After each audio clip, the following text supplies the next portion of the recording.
Budget Bharat ವಿಶೇಷ ಮತ್ತೆ ಮುಂದುವರಿತಾ ಇದೆ. ಮಧ್ಯಮ ವರ್ಗಕ್ಕೆ ಬಜೆಟ್ನಲ್ಲಿ ಬಿಗ್ ರಿಲೀಫ್ ಸಿಕ್ಕಿದೆ. ಇಲ್ಲಿ 12 ಲಕ್ಷದವರೆಗೆ ಆದಾಯ ತೆರಿಗೆ ಕಟ್ಟುವಂತೆ ಇಲ್ಲ. 12 ಲಕ್ಷದವರೆಗೂ ಟ್ಯಾಕ್ಸ್ ಕಟ್ಟುವ ಹಾಗಿಲ್ವಾ ಅಂತ ಹೇಳಿ ಅನೇಕರಿಗೆ ಒಂದು ಖುಷಿ ಆಗಿದೆ ಈ ಒಂದು ವಿಚಾರದಲ್ಲಿ. ಆದರೆ ಇಷ್ಟು ಸರಳವಾಗಿದೆಯಾ ಇದು? ನಿರ್ಮಲಾ ಸೀತಾರಾಮನ್ ಅವರು ಮೇಡಮ್ ಹೇಳಿದಷ್ಟು ಸರಳವಾಗಿದೆಯಾ ಅಂತ ಬಂದಾಗ ಅದರಲ್ಲೂ ಕೂಡ ಕ್ಯಾಪಿಟಲ್ ಗೈನ್ ಎಕ್ಸಂಪ್ಷನ್ ಕೊಟ್ಟಿಲ್ಲ ಅಂತ ಒಂದು ಚರ್ಚೆ ಇದೆ ಇಲ್ಲಿ. ಹಾಗಾದರೆ 12 ಲಕ್ಷ ರೂಪಾಯಿವರೆಗೂ ಕೂಡ ಸಪೋಸ್ ಒಬ್ಬ ವ್ಯಕ್ತಿಗೆ ಒಂದು ತಿಂಗಳಿಗೆ 1 ಲಕ್ಷ ರೂಪಾಯಿ ಸಂಬಳ ಬಂದರೆ 12 ಲಕ್ಷ ಅವನು ಸಂಪಾದನೆ ಮಾಡಿದ್ರೆ ಏನು ಕಟ್ಟುವಂತೆ ಇಲ್ವಾ?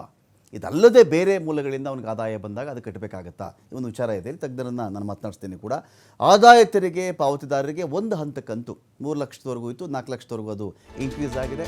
ಯಾವುದೇ ತೆರಿಗೆಯನ್ನು ಕಟ್ಟುವಂತೆ ಇಲ್ಲ.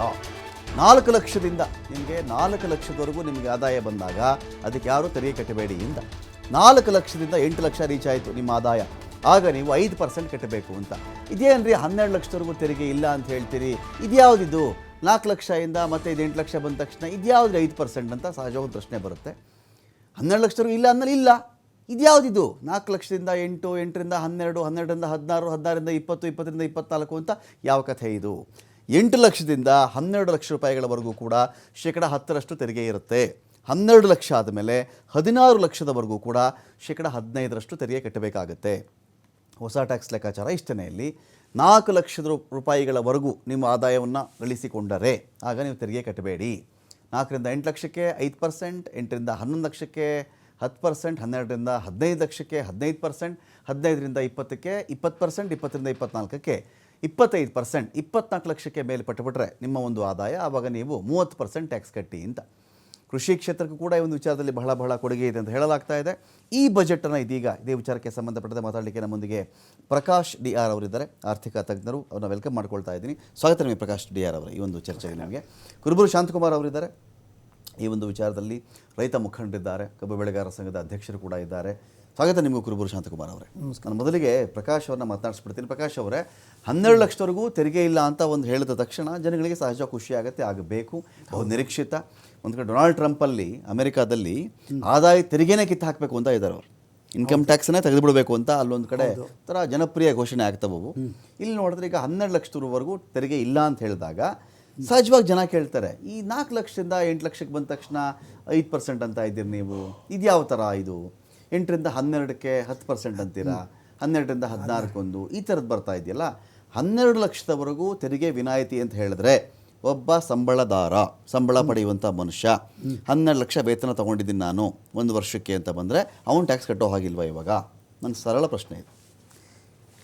ಈ ಪ್ರಶ್ನೆಗೆ ಸರಿಯಾದ ಉತ್ತರ ಕೊಡೋದಕ್ಕೆ ನಿರ್ಮಲಾ ಸೀತಾರಾಮನ್ ಸ್ಟಾರ್ಟಿಂಗಲ್ಲೇ ಹೇಳಿಬಿಟ್ರು, ಬರೋ ವಾರ ಪೂರ್ತಿ ವಿವರ ಕೊಡ್ತೀನಿ ಅಂತ. ಕರೆಕ್ಟ್, ಒಂದು ವಾರ ಮಂಡಿಸ್ತೀನಿ ಇದನ್ನು ಅಂತ. ಸೊ ಒಂದು ವಾರ ಆಗೋ ತನಕ ನಮ್ಮ ಊಹೆಗಳು ಬೇರೆ ಬೇರೆ ಥರ ಆಗ್ತಾನೆ ಇರುತ್ತೆ. ಓಕೆ. ಸೊ ಇಲ್ಲಿ ಏನು ಆಗುತ್ತೆ ಅಂತಂದರೆ 12 ಲಕ್ಷದವರೆಗೂ ತೆರಿಗೆ ಇಲ್ಲ ಅಂತ ಅಂದಾಗ ಖಂಡಿತ ಅದು ತೆರಿಗೆ ಇರೋದಿಲ್ಲ. ಓಕೆ. ಇದು 8 ಲಕ್ಷದಿಂದ 12 ಲಕ್ಷ ಬರೋದು ಮೋಸ್ಟ್ಲಿ TDS ಕಟ್ ಮಾಡೋವ್ರಿಗೆ ಬರುತ್ತೆ. ಸೊ ಇವಾಗ ನಾವು 15H ಇದು ಕೊಡ್ತೀವಿ, ದಟ್ ಈಸ್ ಸೀನಿಯರ್ ಸಿಟಿಸನ್ಸ್ಗೂ ಇದಕ್ಕೆ ದಟ್ ಈಸ್ ಫಾರ್ಮ್ 15 ಕೊಡ್ತೀವಿ, ಅಲ್ಲಿ ಟೋಟಲ್ ಡಿಡಕ್ಷನ್ ಇಲ್ಲ ಅಂತ ಹೇಳಿಬಿಟ್ಟು. ಇವಾಗ ಏನಾಗುತ್ತೆ, ಇಲ್ಲಿ ಅದ್ರದ್ದು ಬಂದುಬಿಟ್ಟು ವೇರಿಯೇಷನ್ ಬರುತ್ತೆ. ಓಕೆ. ಸೊ 0 to 4 lakhsಗೆ ಟೋಟಲ್ ಎಕ್ಸಂಪ್ಷನ್ ಆಗುತ್ತೆ. 4 to 8 ಬಂದಾಗ TDS 5% ಡಿಡಕ್ಟ್ ಆಗ್ಬೋದು. ಓಕೆ. 8 to 12 ಬಂದಾಗ 10% ಡಿಡಕ್ಟ್ ಆಗ್ಬೋದು. ಸೊ ಇದು ಬಂದುಬಿಟ್ಟು ಫಾರ್ ದಟ್ ಪರ್ಪಸ್ಸು ಇದು ಮಾಡಿದ್ದಾರೆ ಅನ್ನೋ ಒಂದು ನನ್ನ ಅನಿಸಿಕೆ. ಏನಾಗ್ಬಿಡುತ್ತೆ ಗೊತ್ತಾ ಸರ್, ಈಗ ಇದು ದೊಡ್ಡ ಹೆಡ್ಲೈನ್ ಇದು. ಹೌದು, ಎಲ್ಲಿ ಬೇಕಾದ್ರೂ ಚೆಕ್ ಮಾಡ್ಕೊಳ್ಳಿ. ಇದು 12 ಲಕ್ಷದವರೆಗೂ ಇಂಡಿಯಾದಲ್ಲಿ ಮೇಲೆ ಟ್ಯಾಕ್ಸ್ ಕಟ್ಟುವಂತೆ ಇಲ್ಲವಂತೆ. ಹೌದು, ಸುದ್ದಿ ಎಷ್ಟು ಜೋರಾಗಿರುತ್ತೆ ಅಂದರೆ ಜನ ಎಲ್ಲ ಅವ್ರು ಫೈಲ್ ಮಾಡೋರ್ಗೂ ಅರ್ಥ ಆಗಲ್ಲ. ಇದು ಟ್ಯಾಕ್ಸ್ ಫೈಲ್ ಮಾಡೋಕೆ ಹೋಗ್ತಾರಲ್ಲ ಅವತ್ತಿಗೆ ಅರ್ಥ ಆಗುತ್ತಿದ್ದು, ಈ ಥರ ಅಲ್ವಾ ಬೇರೆ ಥರನ ಅಂತ. ಅದೇನೆ. ಸೊ ಇದು ಆ್ಯಕ್ಚುಲಿ ಬಡ್ಜೆಟ್ಟು ಇವಾಗ ಬರೀ ಭಾರತಕ್ಕೆ ಅಲ್ಲ, ಇಡೀ ಪ್ರಪಂಚನೇ ನೋಡ್ತಾ ಇದೆ, ಫಾಲೋ ಮಾಡ್ತಾ ಇದೆ. ಓಕೆ. ಸೊ ಈ ಒಂದು ಸಂದೇಹ, ನೀವು ಕೇಳಿದ ಸಂದೇಹ ಇಡೀ ಪ್ರಪಂಚ ಎಲ್ರಿಗೂ ಬಂದಿರುತ್ತೆ. ಓಕೆ. ಇದಕ್ಕೆ ಈಗ ಸಿಂಪಲ್ ಆಗಿ ಸರಳವಾಗಿ ಅರ್ಥ ಮಾಡ್ಕೊಳ್ಳೋದಾದ್ರೆ, ನಿರ್ಮಲಾ ಮೇಡಮ್ ಅವರೇ 2-3 ಕಡೆ ಎಕ್ಸ್ಪ್ಲೈನ್ ಮಾಡ್ಕೊಂಡು ಹೋದ್ರು. ಇದನ್ನು ನಾವು ಇದು ಕ್ಯಾಪಿಟಲ್ ಗೇನ್ ಇದ್ರೆ ಅದು ಸಪ್ರೇಟ್ ಬರುತ್ತೆ ಅಂತ ಹೇಳಿದ್ರು. ಅದು ಯಾವ ಥರ ಸರ್? ಕ್ಯಾಪಿಟಲ್ ಗೇನ್ ಅಂದರೆ ಇಲ್ಲಿ ಯಾವ ಥರ ಅರ್ಥ ಮಾಡ್ಕೊಳ್ಬೇಕು ನಾವು ಅಂತ? ಎಕ್ಸೆಂಪ್ಟ್ ಮಾಡಿಲ್ಲ ಇದರಿಂದ ಅಂತ.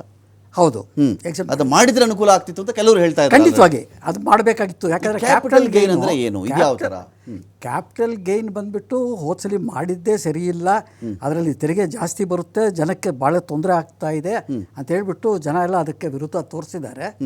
ಅದು ಈ ವರ್ಷ ಈ ಬಡ್ಜೆಟಲ್ಲಿ ಅದನ್ನು ಸರಿಪಡಿಸ್ತಾರೆ ಅಂತ ಎಲ್ಲರೂ ಅಂದ್ಕೊಂಡಿರೋದಿದ್ದು. ಓಕೆ. ಆದರೆ ಇಲ್ಲಿ ತನಕನೂ ಇನ್ನೂ ಅದರ ಬಗ್ಗೆ ವಿವರಗಳು ಏನೋ ಅವರು ಸರಿಯಾಗಿ ಕೊಟ್ಟಿಲ್ಲ. ಓಕೆ. ಸೊ ಹಾಗಾಗಿ ಕ್ಯಾಪಿಟಲ್ ಗೇನ್ ಬಂದ್ಬಿಟ್ಟು ನಾವು ಖರೀದಿ ಮಾಡಿರೋ ಒಂದು ಆಸ್ತಿ ಅದಕ್ಕೆ ಸಮಯದ ಇದಿದೆ, ಆ ಸಮಯದ ಒಳಗಡೆ ಮಾರಿದ್ರೆ ಒಂದು ಥರ ತೆರಿಗೆ ಬರುತ್ತೆ, ಅದು ಆ ಸಮಯ ಆದಮೇಲೆ ಮಾರಿದ್ರೆ ಒಂದು ಥರ ತೆರಿಗೆ ಬರುತ್ತೆ. ಯಾಕೆಂದರೆ ನಮಗೆ ಲಾಭ ಬರುತ್ತೆ. ಓಕೆ. ನಾವು 1000 ರೂಪಾಯಿಗೆ ಒಂದು ಪದಾರ್ಥ ತೊಗೊಳ್ತೀವಿ, ಅದನ್ನು ಮತ್ತೆ ಮಾರೋವಾಗ ಎಷ್ಟು ವರ್ಷ ಆಗಿರುತ್ತೋ ಅದು 2000ಕ್ಕೂ ಮಾರ್ಬೋದು, 5000ಕ್ಕೂ ಮಾರ್ಬೋದು. ಆವಾಗ ಏನಾಗುತ್ತೆ, 1000 ನಮ್ಮದು ಖರೀದಿ, 2000ಕ್ಕೆ ಮಾರಿದಾಗ 1000 ರೂಪಾಯಿ ನಮಗೆ ಕ್ಯಾಪಿಟಲ್ ಗೇನ್ ಅಂತ ತೊಗೊಳ್ತಾರೆ. ಓಕೆ. ಅದು ಎಷ್ಟು ವರ್ಷ ಅದ್ರ ಮೇಲೆ ತೆರಿಗೆ ಬಂದು ಹಾಕಿದ್ದು. ಅದು ಏನಾಗೋಯ್ತು, ಇದು ಮಾಡಿದ್ದು ನಮಗೆ ಇವಾಗ 1000 2000ಕ್ಕೆ ಮಾರಿದ್ರೆ 1000 ರೂಪಾಯಿ ನಮಗೆ ಲಾಭ ಅಂತ ತೊಗೊಳ್ಳೋದು. ಅದೇ ಇವರು ತೆರಿಗೆಗಳು ತೊಗೊಳ್ಳೋದೇ 800 ರೂಪಾಯಿ ಇದು ಬರ್ತಾಯಿತ್ತು. ಓಕೆ. ಸೊ 1000 ರೂಪಾಯಿ ನಿಮಗೆ ಲಾಭ ಬಂದಾಗ ತೆರಿಗೆಗಳ 800 ಕಟ್ಟಿದ್ರೆ ಕೈಗೆ ಸಿಗೋದು ಬರೀ 200 ರೂಪಾಯಿ. ಅದರಲ್ಲಿ ಮತ್ತೆ ಇನ್ಕಮ್ ಟ್ಯಾಕ್ಸಲ್ಲಿ ಡಿಡಕ್ಟ್ ಆದರೆ 200 100 ಚಿಲ್ಲರೆ. ಸರ್ ಈಗ ನನಗೆ ಸರಳವಾಗಿ ಸರ್, ಯಾರೋ ನಮ್ಮ ಚಾನಲ್ ನೋಡ್ತಿರ್ತಾರೆ, ಹೌದು 12 ಲಕ್ಷದವರೆಗೂ ಇನ್ಕಮ್ ಟ್ಯಾಕ್ಸ್ ಇಲ್ಲಪ್ಪ ಅಂತ ಹೇಳಿದಾಗ 12 ಲಕ್ಷ ರೂಪಾಯಿ ಇದೆ ನಂದೆಲ್ಲ ಸಂಪಾದನೆ ಒಂದು ವರ್ಷಕ್ಕೆ, ನಾನು ತೆರಿಗೆ ಕಟ್ಟಬೇಕಾ ಕಟ್ಟಬಾರ್ದು ಅಂತ ಅವ್ರು ಕೇಳಿದ್ರೆ ನಿಮ್ಮ ಉತ್ತರ ಏನು ಸರ್? ಸರ್ ಅದೇ. ಸೊ 12 ಲಕ್ಷ ತನಕ ತೆರಿಗೆ ಅಂತಂದರೆ ಇವ್ರಿಗೆ ಎಕ್ಸಮ್ಷನ್ಸ್ ಏನಿದೆಯೋ ಅದೆಲ್ಲ ಕ್ಲೈಮ್ ಮಾಡಿಕೊಂಡ್ರೆ ಕಡಿಮೆ, ಹೆಲ್ತ್ ಇನ್ಶೂರೆನ್ಸು, ಹೋಮ್ ಲೋನ್, ಅದೆಲ್ಲ ಎಕ್ಸಮ್ಷನ್ಸ್ ಓಕೆ ಏನೇನಿದೆಯೋ ಎಲ್ಲ ಎಕ್ಸಮ್ಷನ್ಸು ಕ್ಲೈಮ್ ಮಾಡಿಕೊಂಡಾಗ ನಿಮಗೆ ತೆರಿಗೆ ಬರೋಲ್ಲ, ಗ್ಯಾರಂಟಿ. ಸೊ ಎಕ್ಸಮ್ಷನ್ಸ್ ಬರಲಿಲ್ಲ ಅಂತಂದರೆ ಇವ್ರು ಹೇಳಿರೋ ಪ್ರಕಾರ 4 ಲಕ್ಷ ಆದಮೇಲೆ 5%, 8 ಲಕ್ಷ ಆದಮೇಲೆ 10% ಬರೋದು ಇರುತ್ತೆ ಅಂತ ನನ್ನ ಉದ್ದೇಶ. Fine fine fine. ಅಂದರೆ ಇನ್ನೊಂದು ವಾರ ಬೇಕಾಗುತ್ತೆ. ನಿರ್ಮಲಾ ಸೀತಾರಾಮನ್ ಮೇಡಮ್ ಅವರು ಇದ್ರದ್ದು ಏನೇನು ಯಾವ ರೀತಿ ಹೇಳಿದ್ದೀನಿ, ಹಿಡನ್ ಏನಾದರೂ ಇದೆಯಾ ಇದ್ರೊಳಗಡೆ ಅಂತ ಹೇಳಿ, ಕಂಡೀಷನ್ಸ್ ಅಪ್ಲೈ ಥರ ಖಂಡಿತವಾಗಿ ಹಿಡನ್ ಇದ್ದೇ ಇರುತ್ತೆ. ಓಕೆ. ಇದು ಇವರು ಒಂದು TCS TDS ವಿಚಾರದಲ್ಲಿ ಒಂದಷ್ಟು ಹೇಳ್ತಾ ಇದ್ರು ಸರ್, ಅದರಲ್ಲಿ ಸ್ವಲ್ಪ ವಿನಾಯಿತಿ ಕೊಟ್ಬಿಟ್ಟಿದ್ದೀನಿ ಹಾಗೆ ಹೀಗೆ ಅಂತ. ಅದು ಯಾವ ಥರ ಆಗುತ್ತೆ? TCS ಆ್ಯಂಡ್ TDS ಬಗ್ಗೆನೂ ಮಾತಾಡ್ತಾ ಇದ್ರು ಅವರು ಅಂತ. ಅದೇ TDS ಇವಾಗ ನಾನು ಮುಂಚೆ ಹೇಳಿದ್ನಲ್ವಾ, ಇವಾಗ TDS ಬಂದುಬಿಟ್ಟು ನಮಗೆ ಇವಾಗ ಪ್ರೆಸೆಂಟ್ ಸಿಚುವೇಷನಲ್ಲಿ ಇರೋವಾಗ ನಾವು ಇನ್ಕಮ್ ಟ್ಯಾಕ್ಸ್ ಕಟ್ಟೋದೇ ಇಲ್ಲ ಅಂತಂದರೆ ನಮಗೆ ಟೋಟಲ್ ಎಕ್ಸಮ್ಷನ್ ಇತ್ತು. ಇವಾಗ ಇದು 12 ಲಕ್ಷಕ್ಕೆ ಮಾಡಿದಾಗ ಸೊ ನಿಮ್ಮ ಇನ್ಕಮ್ಮು ಅದು 4 ಲಕ್ಷಕ್ಕೆ ಮೇಲಿದ್ದಾಗ 5% TDS ಕಟ್ಟಾಗುತ್ತೆ. ಓಕೆ. 8 ಲಕ್ಷ ಮೇಲೆ ಇದ್ದಾಗ 10% TDS ಕಟ್ಟಾಗೇ ಆಗುತ್ತೆ. ಓಕೆ. ಸೊ ಇದು ಇರುತ್ತೆ ಅನ್ನೋದು